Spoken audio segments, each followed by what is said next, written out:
17 বছর পর সুপার এইটে বাংলাদেশ।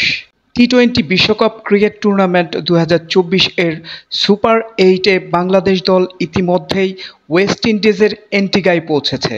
2007 সালে প্রথমবার টি-20 বিশ্বকাপ অনুষ্ঠিত হয়েছিল দক্ষিণ আফ্রিকায়।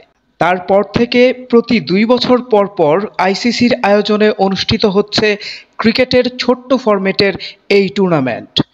এবার 2024-এ অনুষ্ঠিত হচ্ছে এর নবম আসর। এবারই প্রথম এক টুর্নামেন্টে 55টি খেলা অনুষ্ঠিত হচ্ছে, যা আইসিসির ইতিহাসে সবচেয়ে বেশি ম্যাচ হওয়া টুর্নামেন্ট।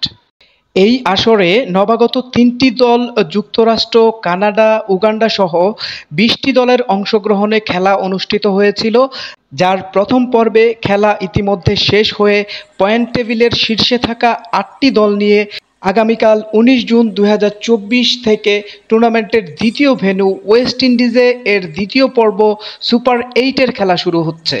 এবারের টি-20 বিশ্বকাপের সবচেয়ে বিস্ময়কর বিষয়টি হলো বোলিং ক্রিজ। গতানুগতিক টি-20তে ব্যাটসম্যান নির্ভর ম্যাচ হলেও এবারের খেলাগুলোতে বোলারদের দাপটে ম্যাচগুলোতে দেখা গেছে রানের খরা। তাই অনিশ্চিত টি-20 এর এই আসরে বাংলাদেশের জন্য সুখকর বিষয়টি হলো এবার 17 বছর পর আবারও সুপার এইটে উঠেছে বাংলাদেশ। এখন পর্যন্ত হয়ে যাওয়া সবগুলো টুর্নামেন্টেই বাংলাদেশ অংশগ্রহণ করলেও টাইগারদের সেরা সাফল্য ছিল 2007 এর প্রথম টি-20 বিশ্বকাপের সুপার এইটে যাওয়া। এরপর টানা 3বার প্রথম রাউন্ডেই বিদায় নেয় বাংলাদেশ।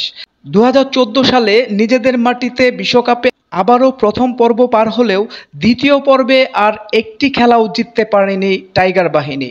তাই এবারের বিশ্বকাপেও টাইগার স্কোয়াডের টার্গেট ছিল এই দ্বিতীয় রাউন্ড, যা দলের কোচ ও অধিনায়ক বিশ্বকাপে যাওয়ার আগ মুহূর্তে সংবাদ সম্মেলনে বলে গিয়েছিলেন। অবশেষে অঘটনের এই টুর্নামেন্টে শান্ত বাহিনীর সুপার এইট নিশ্চিত করা তাই দেশের ক্রিকেট প্রেমীদের আশার আলো দেখাচ্ছে। ওয়েস্ট ইন্ডিজের আবহাওয়ায় টাইগার বাহিনী ভালো করার প্রত্যাশা করছেন ক্রিকেট বোদ্ধারা, তাই আমরাও অত্যন্ত আশাবাদী। সোহেল মাহমুদ, অন্য ধ্বনি, ঢাকা।